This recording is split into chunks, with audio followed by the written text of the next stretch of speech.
Well, Ruth, thank you so much for coming on the Mindful Parenting podcast. Thank you for having me. Yeah, I'm glad you're here. And we're going to talk about raising boys and how boys are different maybe from girls, and this will be good. Actually, it's funny because we had a team member for many years who has 4 boys, Oh, and wow.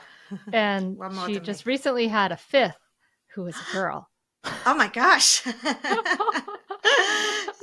And then I Yeah. bet she got all those comments of, you were just trying for a girl and, Uh, finally you can stop, I'm But sure. I'm sure she did. I'm sure she did.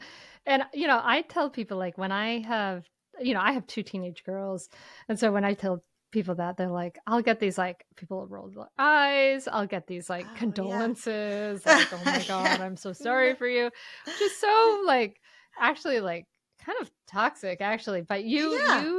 you've had a similar experience, right? When people found out Yeah. you were having 3 boys. So Yeah.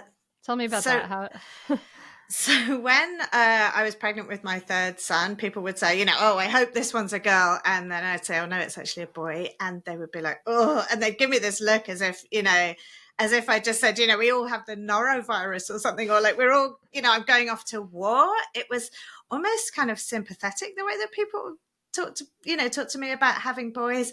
And I think it was like the time, so the time that it was made a difference as well, because it was like right as Me Too movement was going crazy online, right as this whole conversation about toxic masculinity. So I think people saw boys as these kind of like harmful things to be feared a little bit. Mhm. Huh. Did you have any of that yourself? You or your, I don't know if you have a husband, a wife, or none of the above, but Yeah, did, I did have you a guys feel that? husband, but yeah.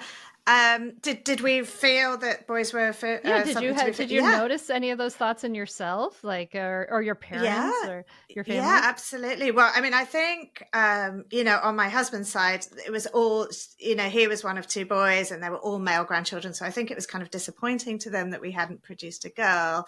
And yeah, I think I had some very conflicted feelings about it. I was really concerned about what it meant to raise sons in this moment. It felt really unfamiliar. I had, I grew up as one of 2 girls and I went to an all girls school. I was just used to girls and like what it meant to sort of be socialized as a girl. So I think I was fearful about it.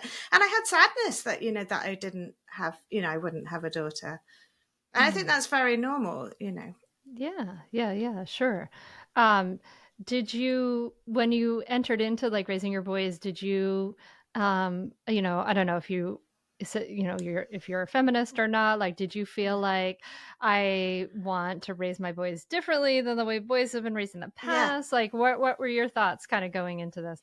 Yeah, absolutely. So I am a feminist, and I think particularly in this cultural moment, it was like, yeah, and I thought, yes, I want to do better. I want to raise these like empathetic, kind sons who won't, participate in any of this harm that men have been known for. And I thought, and I think I grew up with this version of feminism that was like, gender is all socialized anyway. If I just do all the right things, then that will happen. That the only reason that boys behave differently from girls is because we socialize them differently. So I think I went into the idea of parenting with a lot of hubris, a lot of Mhm. like, a lot of ideas that I think, when I was faced with the reality of parenting, became much more complicated. Okay, so what was the reality then? Like what after 3, 4 years in, Yeah. what were you noticing with 3 boys in the house? Right. So all of those stereotypes, and I really pushed back against them. I sort of felt like my feminist identity kind of hinged on pushing back against those stereotypes and being like, oh, boys aren't like this and they can be all these, they can be just like girls and there's no real difference. But my own boys conformed to all the stereotypes. They were wild, they were physical, they were fighting a lot. It was just this absolute like, and there was a period of time, especially after my third son was born and for the next sort of 2 to 3 years, where it was just crazy. I mean, it was just, and in a way that was really, really challenging. My older 2 boys had a lot of very challenging behavior. They were fighting a lot. I think they felt like, that they had a new brother, and so there was less attention to go around, and it just escalated and escalated and escalated. And I remember our fridge, it used to be where we kept all our family photos of us all looking lovely and whatever, but it became that where we put our apology letter collection. So I made them, every time they like hit each other or did something violent to each other, I made them write an apology letter to each other. So it was like, I'm sorry I hit you with a shovel or whatever. And the entire fridge at one point was just covered in those apology letters, And I think it was hard because at that time, I'm doing this, it's really hard to separate out, are we talking about toxic masculinity? And if they're like this at age 4 or 6 or 8, is this just a straight line to being these kind of toxic men when they're older? Or is this just like normal behavior that they'll grow out of? I think I was doing all this in the shadow of that conversation, and that was pretty challenging. And what did you, I guess those are some of the things that probably led you to do all the research you did for Yeah. BoyMom, I imagine. It's Yeah. funny. It makes me think about it, like the letters on the fridge. Yeah. When I was growing up, I used to go to my grandparents' house where my dad was raised, and he had, it was just him and a brother, and they had this like little thing that they hung up on one of the doors, which was like, it was like a little sort of wooden relief of like a dog house, and it had a hook inside, and then it had three or like four hooks on either side that had a little dog that hung on the hook that had everyone's name on it. And so like you could put like somebody would be in the doghouse for a Oh, little while, like if they were in it's trouble. oh, And it that's was a like cute just idea. Yeah, displayed for displayed everybody for that everyone to see. Oh yes, gosh, like yes, public yes. shaming in I the know. doghouse. It's like you would be in the doghouse. I mean, that was like not the worst thing that happened in my Yeah. grandparents' house, but it was Okay. like so It was um indicative of some of the other stuff. Yeah. yeah, Um, yeah, it was indicative for sure. Um Yeah, I guess those stereotypes are there, right? Like you have the I it's interesting because when my girls were little, I was like, "Oh my God, like 4-year-olds are psychotic. They are just yeah. so much energy. They're just like Yeah. going crazy." And I was like, Uh, I don't know. Like, I mean, I don't have any experience except raising only girls, so I yeah. don't really know. Of course, like Is it more? our Yeah. And look, all of these things are we're talking about group levels. So like yeah. there are like girls who are extremely high energy, and there are boys who are really calm, and all of these things, it differs by the individual, of course. But I think there's quite a lot of data to show that at young ages, boys do have a higher level of physical activity as a group. Okay. All right. And do you think that might be part of like there are some of these stereotypes for Hmm. boys, like cis boys growing Hmm. up, like, and they're kind of hard to break down. Like, I mean, it's interesting to say, like, I do see a lot of that, like, oh, you have that many boys. Oh, boys have so much Yeah. energy. And I always be Yeah. like, my girls have a lot of energy. Like, girls Yeah. have a lot of energy too. And I would Yeah. just get so annoyed at that. But like, is that, I Yeah. mean, because these things are like research shows, I mean, it is something that kind of carries over through the group, and that may be why these stereotypes are existing, because they're true. Yeah. So I think a lot of stereotypes often have some like grain of truth to them. They don't come out of nowhere. So I think that the thing that I was found really challenging, and absolutely, I can imagine it's really frustrating for mothers of girls. They're like, here, I'm, my kids are wild too, and this is like, there's nothing special about your experience. But I think, I mean, I did often find, and a lot of moms of boys do say that they will look at same age girls and see that they're much better able to like self-regulate. So, I mean, we had neighbors who were girls, 3 girls who were sort of very similar ages to our boys, and they would, I mean, the difference was extraordinary. That the girls would like get up and they would cook their parents breakfast, and I think they were Oh, very extreme the other way. I think wow. they were like, you know I think we were extreme in one direction, and they were extreme in the other direction. But it was like, and every day I would feel like such a failure. I'd be like, I'd see these same age Mm. kids doing all this stuff and being so good, and like, I remember going to a restaurant with my friend, and my kids weren't there, but her girls were there, and they just colored and they talked and they played quietly. Whereas I was like, if my boys were here for 1 second, this place would be chaos. And so Some of it's Yeah. to do with gender, some of it's to do with individuals, you know, and I think some of it is to do with parenting, that like the stereotypes become self-reinforcing, and then we expect different things of them and we socialize them in different ways. So I think it becomes a loop. Yeah, yeah, yeah. I could see how it could kind of circle in on itself. Mm-hmm. Um, I wonder if some of it has to do with like the maturity level, right? Because I Mm-hmm. remember it, and I don't know if there is research about this. Maybe you can tell me Mm-hmm. about like that. I remember thinking about it, especially now that my girls are, I have a daughter who just graduated eighth grade. So, like, Oh yeah. yeah, the boys are like in seventh and eighth grade are just like light years behind the girls, Yeah. seemingly, as far as like Yeah. maturity levels Yeah. go. And I wonder if that's maybe there's like, are there developmental differences kind of along the way that are kind of playing into all of this? Absolutely, yeah. And they start, what was really interesting, and one of the most interesting things that I found in my research was that this starts at birth. Well, it actually starts before birth, but a baby boy is born about a month to 6 weeks behind a baby girl in terms of right brain development. So Oh, the right wow. brain, so broadly, look, it's easy to oversimplify, but broadly, this is the area that deals with emotions, emotional self-regulation, attachment, relationship building. It's the emotional center of the brain.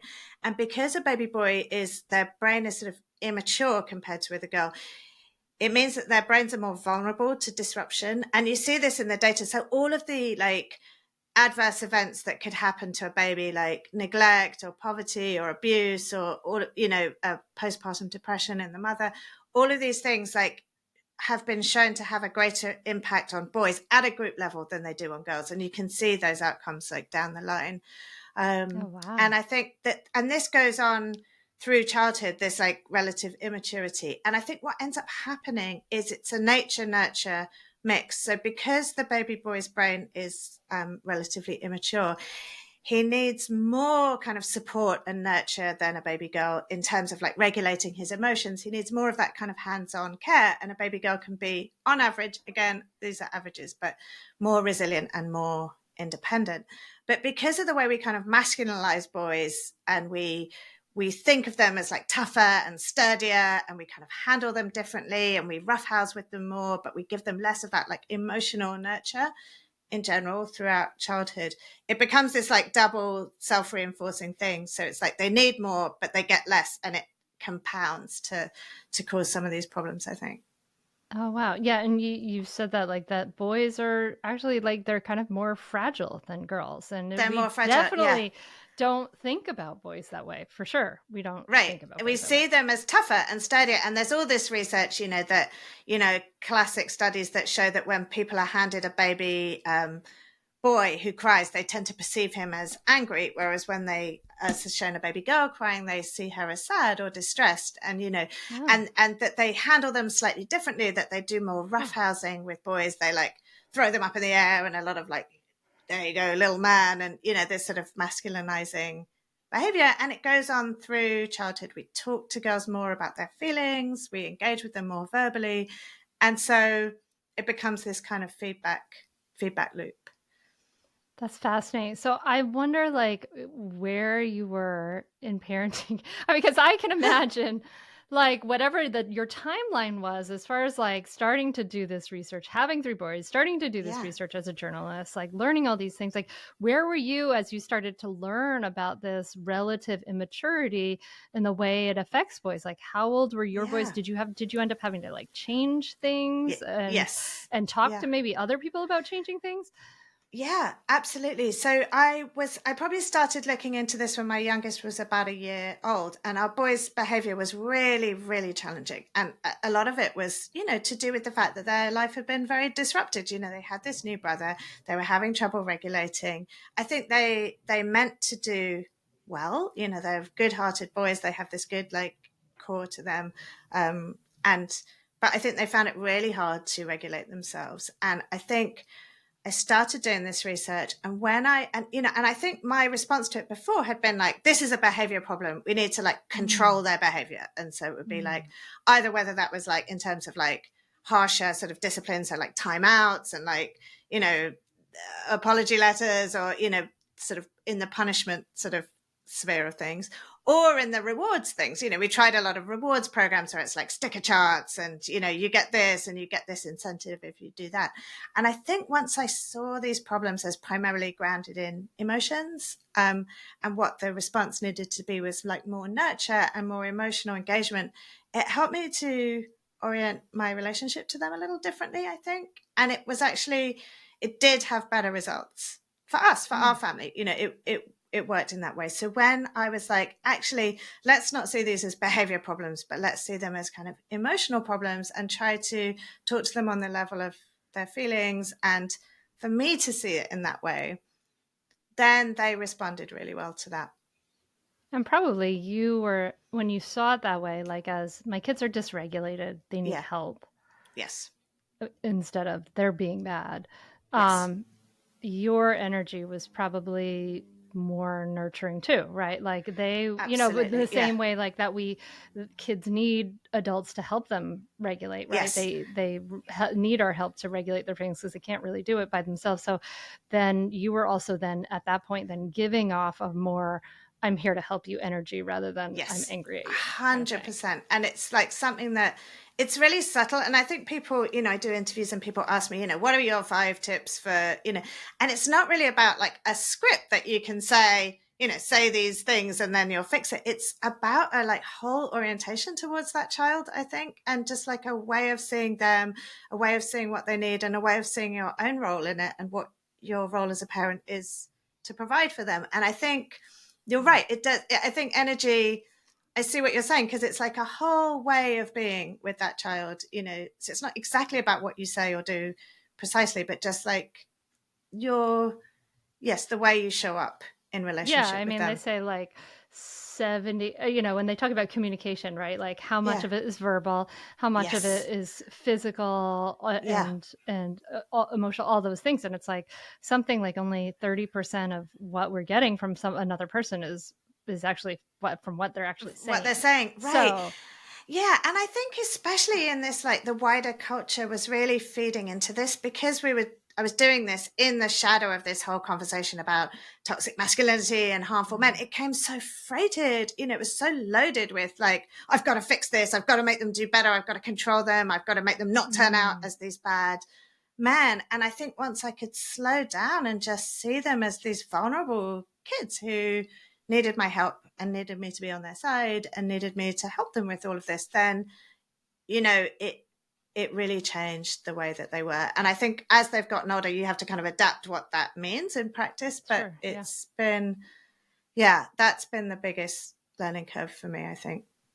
Yeah, that's great. I mean, yeah, I think it's such an eye-opening thing to realize, like, you know, yeah, fight, flight, or freeze means Yeah. like kicking, hitting, spitting, pushing, Yeah. like, trying to get away or like screaming. Yeah. Like, those are all fight, flight, or freeze behaviors. And just like, so one of the things that I do is I talk to people about how to stop yelling and how we Yeah. regulate our emotions. And one of the things I say to people all the time is like, it's not your fault that you're yelling. You didn't choose to yell. You Yeah. didn't like wake up and say, I think I will scream at Johnny Yeah. at 2 o'clock, right? Like, Right. it's like something that is happening because of your stress. Your stress response is triggering the Yeah. reactivity, right? It's not like a Right. conscious choice.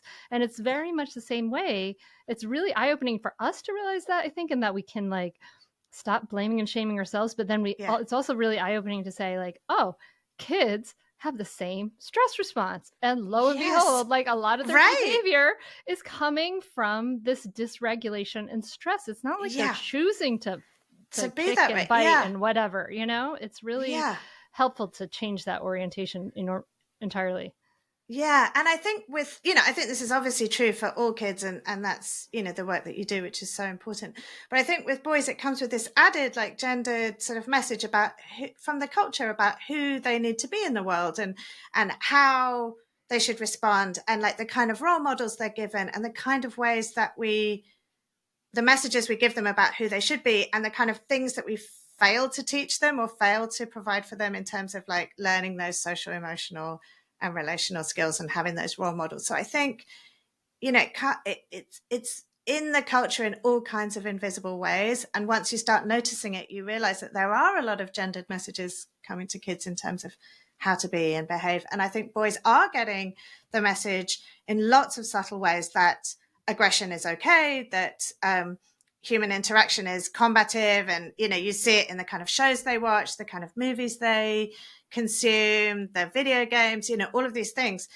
They get so many stories about battles and fighting and competition, and so few about relationships and emotional nurture compared with girls.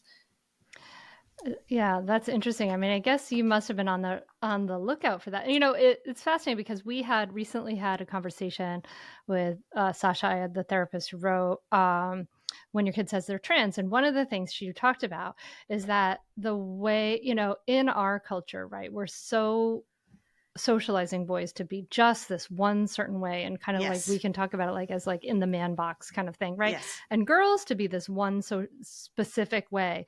And so that a lot of kids think like, well, like because kids aren't given um examples and models of men who are feminine Yeah. and loving, or women Yeah. who are just more masculine or whatever, like Yeah. people who aren't like in those stereotypes, and they're not given those examples, that a lot of times kids think, oh, if I within the context of our larger society and questioning and all the different things, if I like painting my nails and if I want longer hair and I like dolls, then maybe I'm actually a girl, rather than maybe Yes. I'm just a boy that likes these things, and Right. vice We're versa. like, It was really yeah, fascinating to see that. I really see that. And especially like we live in the Bay Area, which is very progressive in many ways. But I think this is especially true for boys, actually. I think for girls, we've done quite a good job of like giving them access to like, you can be a CEO, you can be a scientist, and it's Oh seen as yeah, like even I was like a tomboy, and that was yeah. okay in the And that's 80s, like right? a good Yeah, thing. It's a yeah. sort of, there's a good way to break gender stereotypes, and we encourage girls to do it. But I think for boys, it feels like there's a real cost. Like, it's partly because we don't give feminine qualities enough value in our society. So for boys, it's like seen as this demotion or this Mm, humiliation to embrace mm. any of those things. So I think it is. It's like instead of expanding the category of boy to include more ways to be, we're just like, okay, step out of the category and you can be, maybe you actually are a girl, or maybe you actually are non-binary, which is not to diminish the very real experience of people who No. do identify as genders that are different from their birth assigned sex. But I think that the category of cis boy has become so limiting. I mean, it's just, or not has become, it has always been, and we haven't really done the good work of trying to expand it, I don't think. Yeah, yeah, I think I've seen that, and I think probably there are a bunch of people in the culture who are wanting to like keep it, right? Who are seeing people who want to expand the category of boy. Like we see all Right. these people who are, I know my kids tell me about like some YouTubers or people who are Oh yeah. I think you mentioned him in the book, like some like really misogynist YouTuber, and they were like, Oh "Oh, yeah. mom, like our cousin watches this this YouTuber." Yeah, I'm like, "Oh," and it's like, really compelling to boys. I think it's absolutely true. So, in many ways, we talk about like the feminization of society or whatever, but actually, I think those masculinity norms are actually really ramping up for boys, in the culture they consume on YouTube, in the kind of shows they watch, in their narrative universe. I think our vision of masculinity has become even more stereotypical and like caricatured and muscly and tough guy and action hero, So I think, yeah, it is ramping up in many ways. yeah, and that we know, right? We've talked about with men like how this pushes boys into this like idea of a man box, right? Where Mm-hmm. they may be really lonely because they can't be Yeah. emotionally vulnerable with people. They can't really make those connections. Yeah. Right. And And boys were telling me that a lot in interviews that I did. That those themes, because I interviewed a lot of older boys and young men, so like adolescents and college age boys, and they talked about loneliness very frequently. They felt they couldn't be emotional with their friends. They felt like they couldn't show up in that way that was like, they couldn't show weakness to their friends, and it was keeping them from connection. And you can trace those lines all the way back to early boyhood, where they're given these messages in so many ways, and they're not taught those, like they're not given the role models for how to have friendships. You see, like just the show, my friend with girls, you see the kind of shows that her girls watch, the books they read, they're all about relationships and friendships and emotional labor and how to do that work. And the boy content is so much about battles and fighting and that kind of thing. And I think you can trace it all the way to adulthood and male loneliness. That's so fascinating. So this must have been horrifying for you to be Yeah. like learning all of this and seeing this. Yeah. What I mean, I mean, what did you learn anything about like if there's a father, a male figure at home Mm-hmm. and the influence of that figure and anything about maybe what we could hope for as far as like a father's influence to maybe Mm. counterbalance some of these toxic influences? Yeah. So it's interesting because I think when we talk about boys and socialization, we always look to the father as like the main provider of the role model, whatever. And there is a lot of data to show that boys do better when there are fathers in the home, and that's very real. But I think the part that we sometimes miss in the narrative is the importance of mothers. There's this one long-running study called the Harvard Grant Study, which looked at looked at a generation of boys. It was from the 1930s, and they followed them all the way through adulthood to look at all of the factors that went into like what makes men thrive. And I think one of the single biggest factors was the quality of a man's relationship with his mother was one of the most important factors in like his long-term happiness, his long-term health, his long-term earning potential. I mean, it was just Wow. this staggering thing. So I think this is part of the reason I wrote BoyMom, because I felt like a lot of the parenting books that I'd read, which were about boys, were like all about men. They were written by men. They were directed at fathers. It was like boyhood. Mothers can't really be involved in that. They can't possibly understand. But I just saw so much to support the idea that mothers were incredibly important. And obviously, it stands to reason once you hear it. But, I just want to sort of reiterate that message, that I think mothers often feel quite absent in that conversation. Okay, so then for the mom or dad Yeah. of boys, Oh, if you're mom of, excuse me, of boys that are, you're listening to this, okay, moms are important. What do I do? yeah. The mom listening saying, okay, what do I do to What do I prevent do? my Yeah. child from being so, turning Yeah. into an incel and like, Yeah, feeling all like, the time. I know. yeah, I mean, I think, these are all my huge fears as well.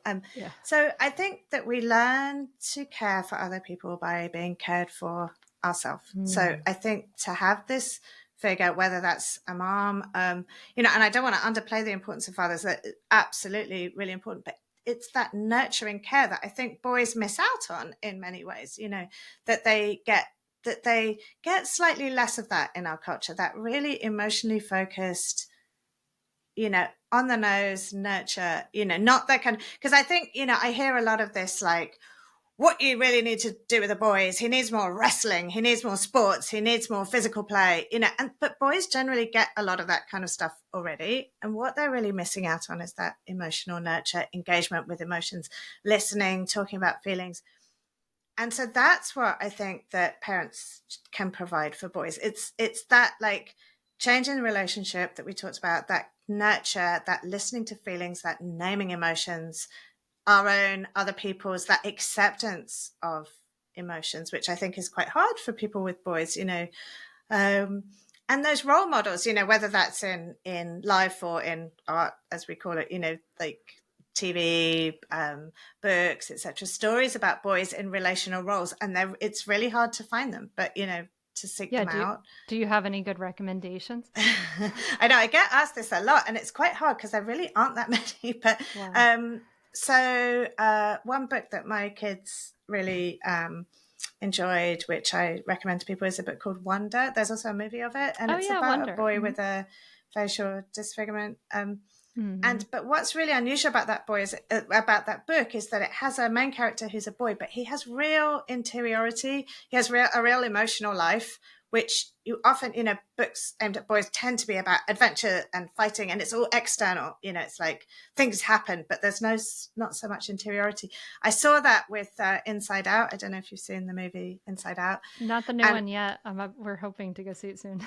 okay, so what was really interesting to me about that was that it is about emotions and interiority, but it's so focused on girls. It's like a girl Mm. character. You see all her emotions. She has this complex emotional life. And when you see men or boys on the screen, they're interiority is kind of a joke. It's like you see the dad character, it's just like, and it's like, what are you thinking? And he's like, sports, the game, so it's almost like we're Yeah. laughing at him for Mhm.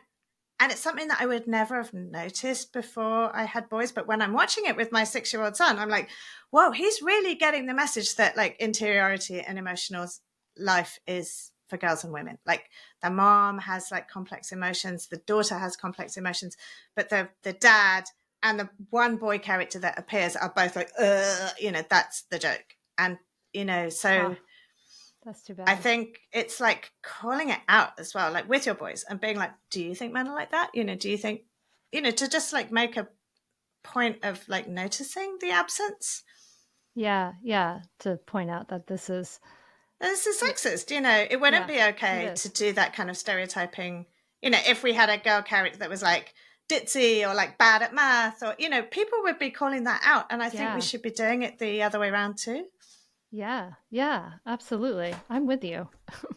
Thanks. I want I want you that's great. We should be doing that. I mean, then we need these sort of roles of healthy masculinity, I guess, in our culture and things like that. We want to sort of search them out. Do you get like so sort of shifting the way you're parenting your boys, shifting your focus and things like that. I guess you're in the Bay Area, so you may not get so much, but do you get pushback like from people about this, about, wanting to sort of, just regular people in your life Yeah. about this kind of thing? It's more with, I think people in my life have been really open to it. And I'm really grateful to my husband, who's been amazing. And he's like, we've sort of been on this journey together and he's done some amazing stuff, like helping our boys. I think once all this stuff was pointed out to him, he felt like, oh, yeah, I realized this is a loss in my own life. So I want better for my boys. So he's been great. So I think people in my own life have been pretty receptive to this. Since the book came out, there have been pushback, like from all sides. So there's the flavor of pushback, which is like you're trying to turn boys into girls, and a man needs to be a man, and boys need to man up, and there's that flavor. But there's also the other flavor, which is sort of more from progressive spaces, which is like you're centering boys, and if you give too much attention to boys, then it's like taking away from women and girls, and like that it's almost like this right wing coded Mm, idea to mm, like to help boys is like somehow this like going against the ideals of feminism, and I think that's a mistake as well. So yeah, there has mm. been some pushback, but like mainly actually people have been really positive towards it, I would say.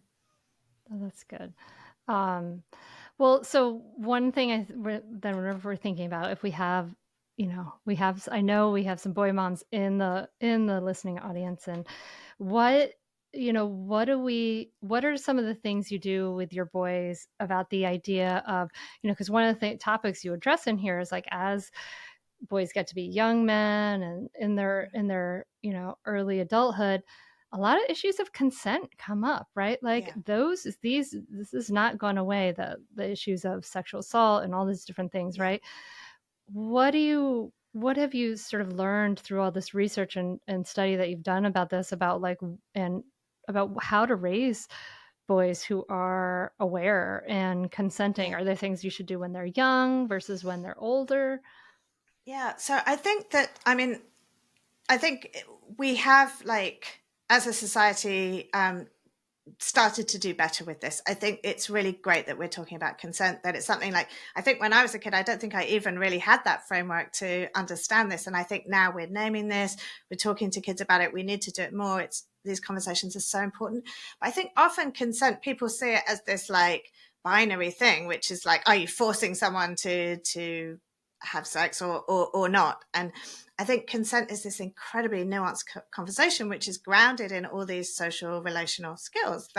So I think the consent conversation happens right from the beginning with teaching boys these like nuanced skills of understanding what another person is thinking, interiority, tracking another person's emotions, like seeing body language, nonverbal communication, all of which we don't really do such a good job of with boys. So like by the time they get to the age where they're like looking to have sexual encounters, that, you know, they don't have this skill set in the same way that girls do.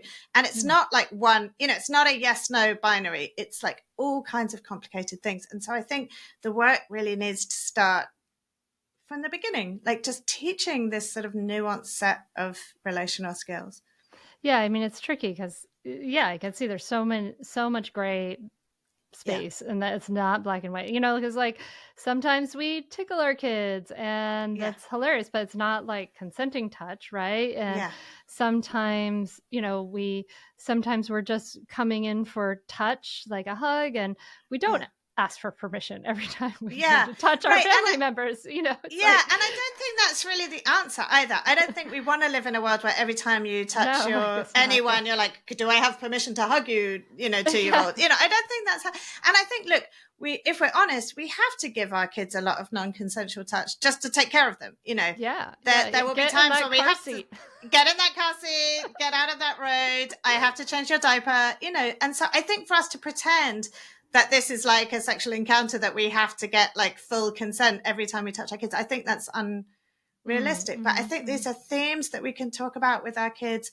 And I think if we can teach boys and girls to like be able to see another person's experience, you know, to able to like really engage with another person. And I think that boys historically and still now are not really socialized to do that. And so, you know, it's part of a much wider thing. Yeah, and I guess like part of the widerness of it is that like we're in such an individualist culture too, that Yes. you're only taught to sort of, you're, in a collectivist culture. I wonder if they have some of the same challenges because, like, in a collectivist culture, maybe Yeah. where your ancestors were rice growers, you had to work together, right? You, Right. And you, so you have to be in tune with another yeah, person and pick yeah, up on their moods and pick yeah. up on their signals. And yeah, I'm sure that's right. I mean, I don't know any sort of research onto Hmm. that, but it'd be really interesting to see because I think, yes, and I think boys especially are sort of socialized to see themselves as this like main character, you The know, this hero. hero on his hero's journey, and everybody else is like an accessory to that. And it doesn't encourage this idea that women have their own emotional life, their own interiority. They're just like these side characters that are there to further the narrative of the boy. And I think this is like a really unhealthy, you know, girls, we tend to give them more of a model for like to see themselves as part of a community that works together. You know, Yeah. obviously everyone's exposed to all of these things, but it's just a kind of degree. Okay, so Um, before we finish up, I just have some sort of like, I'm super yeah. practical person, Yeah. like Like, into what the do we do? nitty Yeah. gritty. Yeah. So Yeah. like when my girls were little, Uh-huh. hearing about like, I guess when I saw talked to Sashayat about the boxes kids are in, I was like, oh, Mm-hmm. well, I feel really good now about like, my kids, we looked at the diggers and Yeah. I gave them clothes from the boys section. Cause like, Yeah. why can't they wear green and blue? I don't know. Yeah. Anyway, like, Yeah. we did stuff, right? Like they ran around naked and Yeah. barefoot and, whatever. It was great. Like just trying to give them lots of different versions Yeah. of how a girl can be. So do you recommend or one of the things I sometimes never see like in a boy house is like a boy having a little doll, right? Like to be Yeah. nurturing and things like that. So Yeah. are there practical Yeah. things like now that we've kind of gone Yeah. into the heart of it that you would recommend for parents raising little boys? Yeah. I mean, I think a doll is like such a great symbol of caring for another person. And I think we should absolutely normalize those being for boys too. And like the actual dolls themselves being boys, as Mm, well as, you know, and worthy of care, and that boys should have dolls to play with, and that we help them play with them, you know, that we do that kind of play with them because they won't see so many models in life of that. So yeah, and those stories, you know, this is something my husband's been so great at, and I've been really admiring of him doing it because he did not play like this himself as a child, but he will play for a long time with my boys with figures where it will be stories about, you know, emotional dilemmas or relationship, you know, like acting things out with the little mm. figures or the little dolls. Or my son likes these like woodsies, they're called. There's these little like woodland characters. Oh yeah, I remember I there's think like a they're little like, panda and there's like yeah, a right. little Yeah, bear I think they're family. like Okay. the cut price version of the whatever the real ones Oh, are called. oh, Calico Critters. Calico Critters, yeah, Yes, these are yes. like the off-brand ones of those, but yeah. So maybe if he was a girl, he'd have the Calico Critters. But I'm kidding, But it's like this idea that that he acts out these little like scenes where the mom needs this, or and I don't think you want to be heavy-handed about it. It's got to be like fun, but just trying to expose them to more of that kind of stuff, and to see boys in those kinds of roles, and when there are role models for it, to like expose them boys to that, and when there aren't role models for it, to like talk to them about why, what's missing, like to name that absence, like why are there no boys in this, why do they think the boys can't be friends, why can't the boys be babysitters in the babysitters club, and just to name it as an absence, I think puts it on their radar. Yeah, yeah, that's smart. And I think, if I was a parent of a boy and thinking about this, I think probably remembering like, well, what is the big picture of this? Like, if you can raise boys who are more emotionally in tune with other people, better able to communicate, better able to problem solve Mm-hmm. because of being less, being more emotionally in tune, like that kid's going to be way ahead of every other kid who's just like maybe like been Yeah, had too much screen zombie time. Like you're you're yeah, yeah, you're gonna be like, if you could, I mean, that's what really the future needs. If we think about like everything being automated and things like that, like those human skills and that yeah, the creativity kind of stuff and all of that, being that is something that you absolutely can't replace that, right? So like yes. that it will give your kid an absolute advantage, I imagine. Yeah, and there's data that shows that like social emotional skills in kindergarten are a bigger predictor of academic success than intelligence, which Oh is wow, yeah. crazy. Mm-hmm. I mean, but you can see why, because it helps you to regulate in the classroom. It helps you to, to cooperate with other people, to learn, to be a good learner. All of those things are so important to your success. Well, this has been awesome. Ruth Whippman's new book is called Boy Mom: Reimagining Boyhood in the Age of Impossible Masculinity.